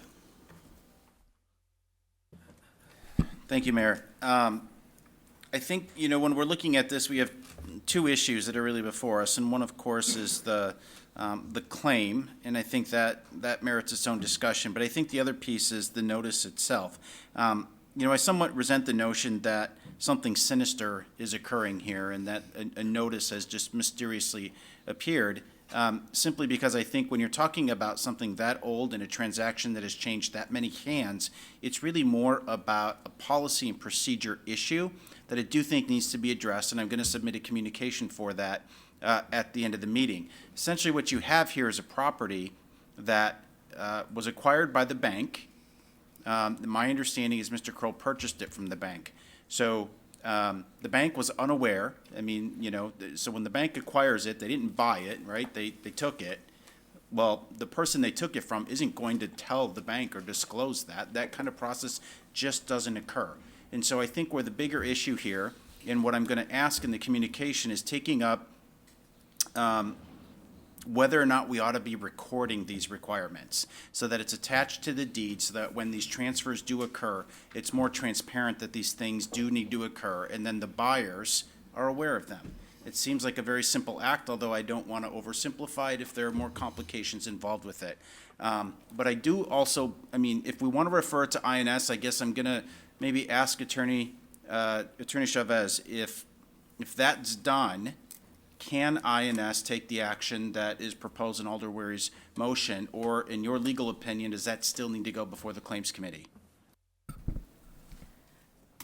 So there are potentially two different ways to look at this. One is whether or not he thinks that he's entitled to reimbursement because he's been aggrieved. Whether or not he's already incurred the costs is irrelevant, whether or not he's been harmed. And so at this point, there would potentially be a claim that could be presented. The second would be whether or not there's a public purpose to not reimbursing, but providing a portion of fees to cover installation of private sewers. That is something that the council would have to determine. But a public purpose would have to actually be identified, and the one that was already given, we looked into extensively, and we could not find anything that would validate it. There has to be a direct benefit to the public as a whole, and any benefit to an individual has to be a secondary, I mean, it can still be direct, but it has to be a secondary purpose. So if that is the direction that the council would like to go, that is definitely something you guys can consider, but a public purpose has to be identified if you are going to make an expenditure like that. Thank you for that opinion. My question is directed right now then at the property itself. Is the property considered incomplete, meaning that it is not on the tax roll? I would defer to Director Grenier on that one. I would have to look that up on the taxes. Okay, so. Director Vaughn? Sure. So it is taxable, it is on the tax rolls, but it does not have a certificate of occupancy, so it's not able to be lived inside. So there is a value to it, but it does not have a certificate of occupancy on it right now. So right now, it's basically assessed $31,400 for the land, $5,000 for improvements. So basically, right, I mean, you have a structure, but you're being taxed as like you can't live in it. So that's how it's being taxed right now. Okay, thank you for that clarification, Dr. Vonk. In which case then, I guess once the occupancy permit is issued, the value would go up. Would that not be considered a public good? Because now you have the ability to collect higher tax revenue. To benefit the public purpose, no, I don't think I don't think that would fly. I think it's still allowing somebody to obtain a certificate of occupancy, which is the primary purpose. Maybe what I'm going to suggest is I'm going to support Alder Weary's motion because I do think that there's some wiggle room in there for interpretation and exploration to determine what we as a government can do to help this developer get this property occupied and to help the citizens of our community by having a property that actually collects its real value in taxes. Alder from the sorry, Attorney Chavez. One more comment I would like to make is that this is very similar to what was considered with the relief fund, which is people who were affected through no fault of their own and incurred some kind of damages as a result of the city's actions. And so I think that if we're going to be identifying a public purpose, it has to be on a holistic approach rather than an ad hoc basis. That's where we start getting into trouble, because then we start applying things disparately. And then in addition to that, if a fund of sorts would be identified or created, then again, it still needs to have a funding source identified. Alder from the 7th. Yes, Your Honor. Yeah, I'm happy to send this back and have the committee hash out all the various issues here. I'm not sure where I stand on it now, but certainly if it goes back to committee and they hash it through, we can take it from there. So I'm very happy to send this back and see what happens. So thank you. Alder from the 12th. Thank you, Mayor. I just want to note the irony of this all is that we just discussed TID District 9, and if you think about this issue on a residential scale anyways, is very similar to a TID. Right now, we are collecting less taxes than we could on this residential property, and any improvement that we or the property owner pursues, in this case, fixing the storm sewer, that will then allow these properties to be,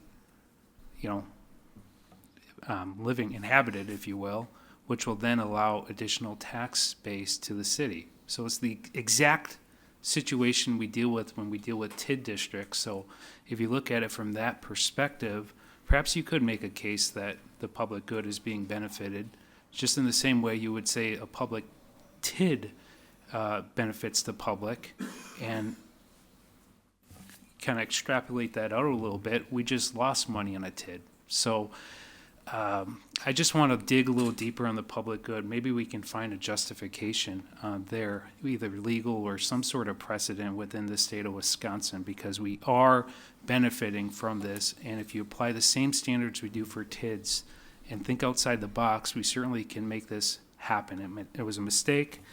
I feel for the gentleman. I don't completely think it's the city's fault. I'm not willing to go that far, but we definitely can think a little more about this, and that's why I'm in favor of sending this back to the Improvement and Service Committee as the motion stands. Thank you. Thank you. Alder from the 4th. Thank you, Your Honor. Having sat on the committee that considered the relief fund for neighbors or residents that are affected by disasters, maybe not necessarily of their own making, I'm concerned that now we're looking at picking up the tab where potentially the fault maybe is not with the current owner, but with one of the previous owners that should have disclosed that. But instead of following that path, we're starting to consider, well, you know, I mean, we've got money. We laid off 14 cops, didn't hire 14 cops, so we've got money to start taking care of stuff like this. And I think we're looking at a slippery slope here. And this one, then we do another one, then we do another one, and then we get to budget time, and they're like, where's all our money? Where are we going to get this money from? How are we going to continue to do it? And I understand well, yeah, let's have them start generating some taxes. But I think in the first place, he ought to be looking maybe at who we bought the property from and where this goes back, instead of trying to say it's the city's problem to try and rectify this problem. I certainly feel for him. I would hate to build a building like he did and then find out he can't get occupancy. But at the same time, when you get into some of these property issues, I think you need to go back to who the former owners were and look at the responsibility there. Thank you. Alder from the 7th. Just one quick thing, yeah. And I would ask going forward that legal really give this a good eyeball and that we pay a lot of attention to legal's response to this, because this is a slippery slope, I feel. I mean, I can see the comparison to a TID in some ways, but a TID is completely different. It's state regulated. There's a lot of laws and rules going along with it. We have to be careful what we're doing here, setting precedent and following the law.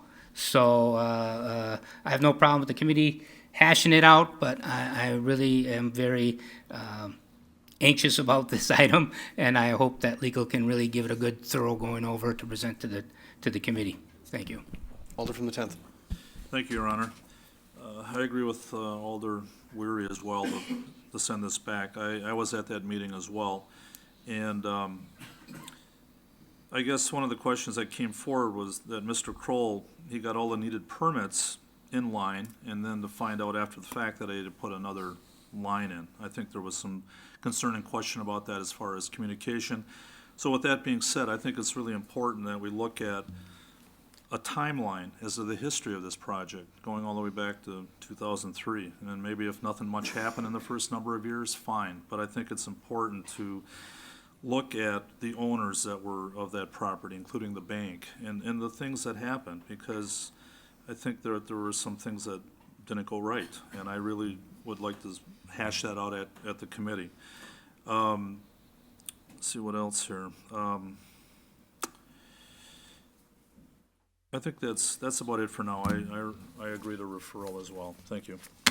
Alder from the 8th. Attorney Chavez. Just 1 second. Just one reminder, if we are basing this at all on potential for liability of the city, that belongs in front of the Claims Committee. So if that is a reason that it's sending back, it should be really received and placed on file, and then the gentleman should be encouraged to file a claim. Alder from the 8th. Well, that being said, I do think this should go to committee. I think there's a lot of things that we can discuss there that haven't come up here.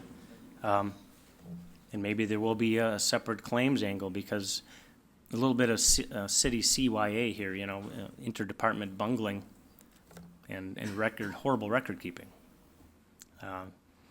If the city has to start paying for its avoidable mistakes, maybe there'll be less of them, right? You know, the little guy is always getting trampled in this thing, and we're just like, well, there's nothing we can do about it. Well, yeah, there is. So I think there's enough there that we can bring this to committee. If it comes out that there's not, that's fine.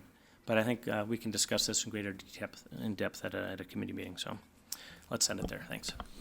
Any further comments? Motion's been made to send this item back to committee and seconded. All in favor, please signify by saying aye. Aye. All opposed, nay. The ayes have it. The item's been referred back to you, Mayor, Ines. can you excuse me? I have to leave. Thank you. All right, thanks, Alder. So we are on item N, report of the Protection and Policy Committee. Motion's been made by Alder from the 7th, seconded by Alder from the 5th, to approve Report N, which is the report of the Protection and Policy Committee from the meeting on September 9, 2019. Any items under this report you wish to handle separately? Any items? Hearing none, all in favor of approving that report, please signify by saying aye. Aye. Those opposed, nay. The ayes have it. Report has been approved. To the report of the Protection and Policy Committee granting operator licenses. Motion has been made by Alder from the 7th, seconded by Alder from the 1st, to approve Report O, which is the report of the Protection and Policy Committee granting operator licenses. Any names for which you'd like to be recorded as abstaining? Any names? Any names under this report you wish to handle separately? Hearing none, all in favor of the report, please signify by saying.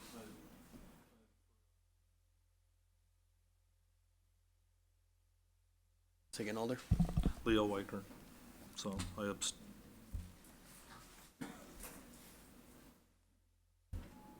Noted. All in favor of the report, please signify by saying aye. Aye. Those opposed, nay. The ayes have it, and the report has been approved. Noting abstentions. P, report of the Finance Committee. Motion made by Alder from the 6th, seconded by Alder from the 7th, to approve Report P, which is the report of the Finance Committee from the meeting on September 10, 2019. Any items under this report you wish to handle separately? Hearing none. All in favor of approving that report, please signify by saying aye. Aye. Those opposed, nay. The ayes have it. The report has been approved. Q, report of the Park Committee. Motion to approve. Motion made by Alder from the 7th, seconded by Alder from the 1st, to approve Report Q, which is the report of the Park Committee from the meeting on September 11, 2019. Any items under this report you wish to handle separately? Item 3. 3. Any other items? Item 3 will be handled separately. Hearing none others, all in favor of approving the remainder of that report, please signify by saying aye. Aye. Those opposed, nay. The ayes have it. The report has been approved with the exception of item 3. Motion to approve. Motion made by Alder from the 7th. Seconded by Alder from the 8th. To approve, item was pulled by Alder from the 1st. You have the floor. Thank you. I had a misunderstanding that this item wasn't going to be at the last meeting, and so I was not in attendance at that meeting. And so I just wanted to explain what had happened in the hopes that council can come to a decision tonight rather than have it received and placed on file. Baird School, some land was swapped. I think someone even mentioned that earlier.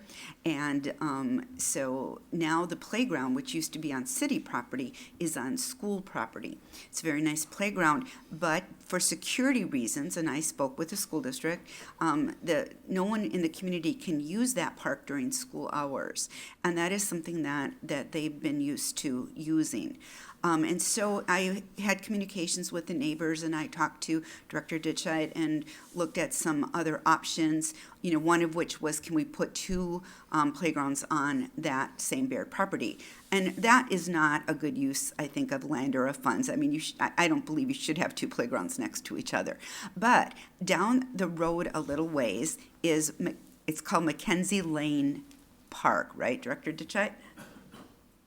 Yes, and so that is a undeveloped, but yet it's still cut. I mean, I've looked at it. It's it's grassy and such, and it's right behind a very large apartment complex.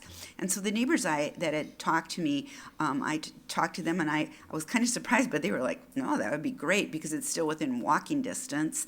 And the money has already been allocated.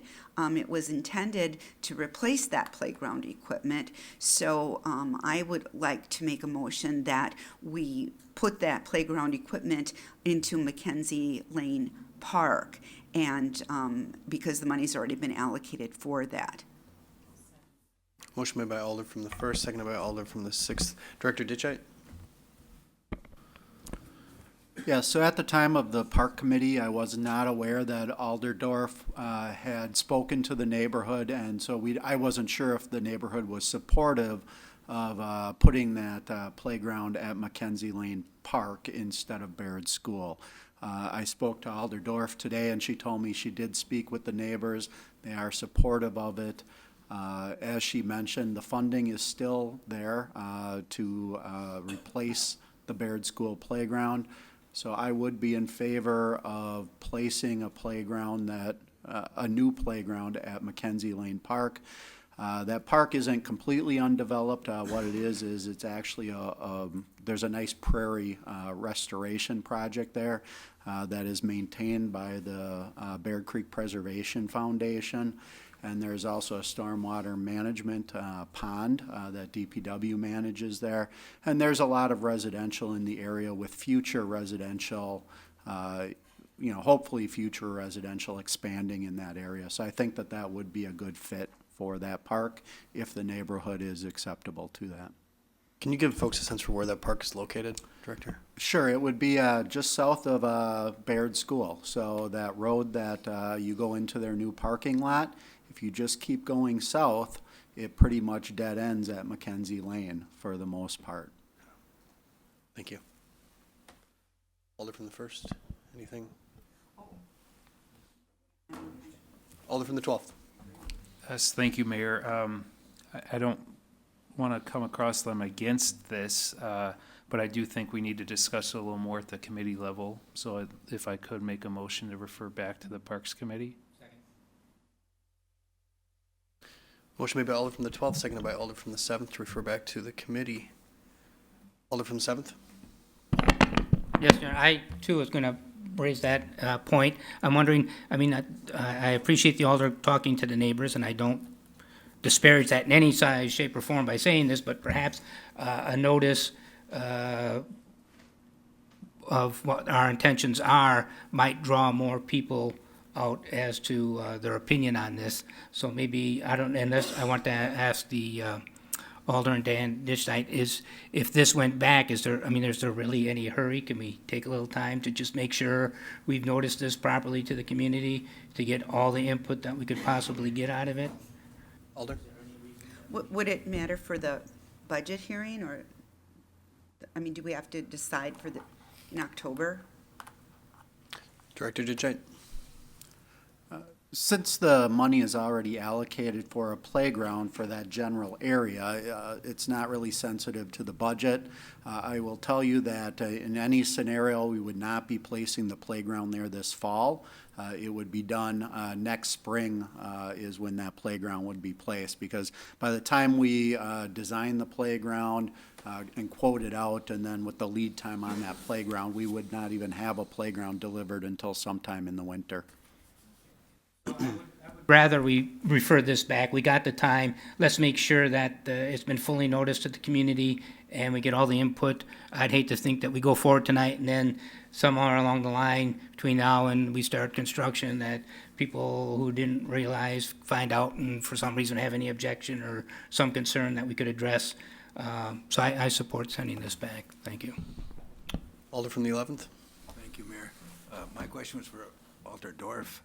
Will the school be able to use that playground then if they install the new program, or playground at that site that you're talking about? The school has their own playground. Yes, they have a very nice, I was there today, they have a very nice playground. It's not really affecting the school then at all? No. Okay, that's fine then. That was my question. I think I'd be in favor of sending it back so they can look a little deeper on it. Thank you. Very good. Thank you. Can I just ask one question? Is the next meeting on the 25th? Is it for parks? Because there's also a very large meeting that I think that Director Grenier and I need to go to about the flooding out on Beach Lane at the same time. So I can't be at a meeting on the 25th, so maybe I could ask for it to be at a different time. I'll contact the chair and ask him for a date. Okay. Great. Thank you, Alder. Motion's been made to refer back to committee and it's been seconded. All in favor of the motion, please signify by saying aye. Aye. All opposed, nay. The ayes have it. The item's been referred back to committee. We are on to Report of the Personnel Committee. Motion made by Alder from the 7th, seconded by Alder from the 5th to approve Report R, which is the report of the Personnel Committee from the meeting on September 10, 2019. Any items under this report you wish to handle separately? Hearing none, all in favor of approving that report, please signify by saying aye. Aye. Those opposed, nay. The ayes have it. That report has been approved. Report of the Public Arts Commission.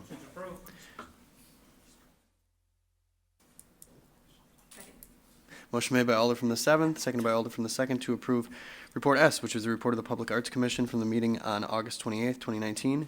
Any items under this report you wish to handle separately? Hearing none, all in favor of that report, please signify by saying aye. Aye. Those opposed, nay. The ayes have it. The report has been approved.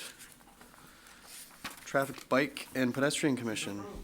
Motion made by Alder from the 7th, seconded by Alder from the 5th to approve Report T, which is the report of the Traffic, Bicycle, and Pedestrian Commission from the meeting on August 19, 2019. Any items under this report you wish to handle separately? Item 2. Any other items? Item 2 will be handled separately. Hearing none others, all in favor of approving the remainder of that report, please signify by saying aye. Aye. Those opposed, nay. The ayes have it. The report has been approved with the exception of item 2. Motion to approve. Motion made by Alder from the 7th. Seconded by Alder from the 8th to approve. The item has been pulled by the Alder from the 10th. Alder, you have the floor. Thank you, Your Honor. Chief Smith, I just wanted to ask you on this. We talked about the trail crossing and such, and I was just wondering if there had been some talk of some more patrols or different things on that, and I don't know if there's anything else that's been brought forward. We had talked about signage and such, and that I know that's not your purview, but I just wanted to know what the police department is looking at, you know, with normal patrols and that as far as traffic and such, as people try to cross that military. Chief Smith. Yeah, to be honest with you, I have not had a chance to look at that yet, so I'll check with our guys and see. It seems to me that, you know, the community policing officers that are in the area can focus on it. We do have 2 traffic officers that can focus on that area as well, but I'll have to get an update from them as to what they've done so far. I'll be on this, so I just want You bet. Related question for you, Chief. Is the Frogger operation still ongoing, or has that been exhausted for the season? Yeah, we do that periodically, you know, sometimes around holidays or times when there's a lot of pedestrians out. So probably towards Halloween, we'll do another operation like that. It gets a lot of attention and reminds people about pedestrian safety. Very good. Thanks, Chief. Any further comments? Alder from the 7th. Yeah, just want to check with the chief that this crosswalk hasn't crossed your desk? There's no need to respond to that, Chief. All in favor of the motion, please signify by saying aye. Aye. Those opposed, nay. The ayes have it. The item has been approved. Report of the Tax Incremental District Joint Review Committee. Motion made by Alder from the 7th, seconded by Alder from the 8th to approve Report U, which is the report of the Tax Incremental Districts Joint Review Committee from the meeting on August 19, 2019. Any items under this report you wish to handle separately?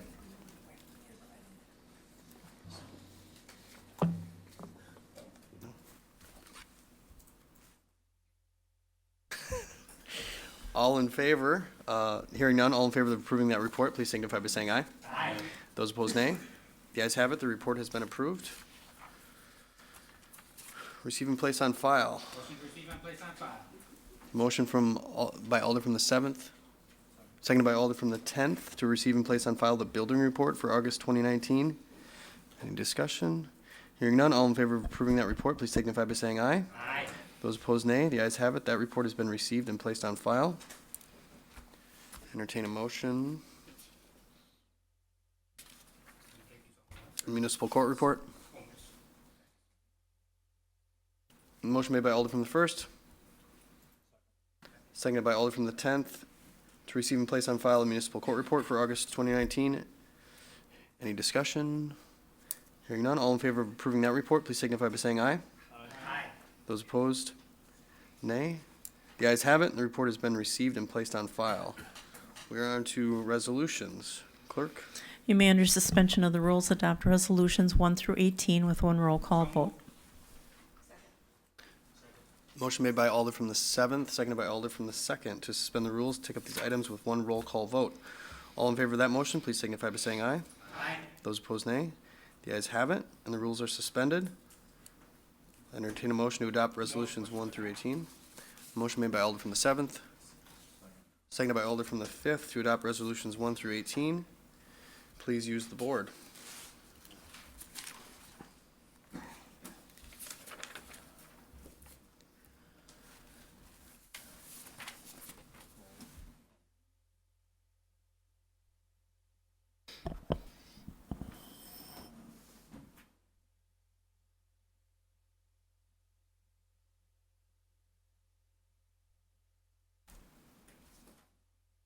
Those pass 11-0.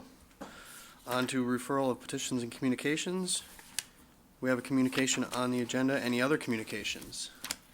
Alder from the 10th. Thank you, Your Honor. I have two, one the Law Department, to revisit our city sign ordinance as it pertains to advertising signage on city property, specifically athletic fields and venues. This one's to INS, to look at the possibility and feasibility of renaming the Walnut Street Bridge to the Bart Starr Memorial Bridge. Thank you. Alder from the 11th. Thank you, Mayor. This is for the Parks Department, redoing the blacktop pathway of Beaver Dam to Fireman's Park area. I know you had talked about it. I looked at it today. It's in kind of rough shape. So they mentioned that they're going to, but I just want to get the communication in, that if they don't get her this year, they're going to get it first thing next year. So Sounds good. Thank you. Thanks, Alder. Alder from the 6th. I just would make a comment that I think that at the beginning of each meeting, I think we should just state that a certain alderman will always approve the motions, make the motions. I think we know who that'll be. Thank you. Any other communications here? Alder from the 8th. Thank you, Mr. Mayor. Mine's for Public Arts Commission, and correct me if I'm wrong, Attorney Chavez, I think you helped me guide this to where it should go, so it could come back to committee, or to council. Discussion and action on whether the city should require development agreements to include funds for public art, and if so, what level, amount, or percentage should be. I think the purpose was to go there and then come back to council. Right, okay, thank you. Alder from the 9th. Thank you, Mayor. First one, I need maybe some direction on which committee, but to review internal policies related to recording orders made on properties to ensure documented transfer when ownership changes. Action policy. Thank you. And the second one, to the redevelopment authority, to create a policy guaranteeing city council oversight and disbursement of funds related to affordable housing extension resolutions for TIDs 7, 8, and 12. Alder from the 12th. Thank you, Mayor. To Traffic Commission, discussion with possible action on improving traffic flow and enforcement on West Mason from Packer Lane to Hillcrest and in the neighborhoods surrounding this area, specifically during times of school start and dismissal. Thank you. Alder from the 2nd. Thank you, Mayor. I'm reading this on behalf of Alder Nicholson. Review repairs to the Armadillos with possible action.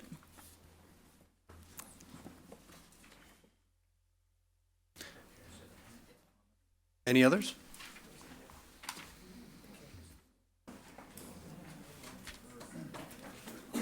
All right, I'll entertain a motion to refer all petitions and communications. Motion by Alder from the 7th, seconded by Alder from the 8th, to refer all 8, excuse me, petitions and communications to the proper authority. All in favor of the motion, please signify by saying aye. Aye. Those opposed, nay. The ayes have it, and those petitions and communications have been referred. Ordinance is first reading. I'll entertain a motion to advance item 1 to second reading and final reading. Second. Motion made by Alder from the 7th, seconded by Alder from the 2nd. All in favor, please signify by saying aye. Aye. Those opposed, nay. The ayes have it, and it's been advanced to the final reading. Motion made by Alder from the 7th, seconded by Alder from the 10th to adjourn. All in favor, please signify by saying aye. Aye. Those opposed, nay. We are adjourned.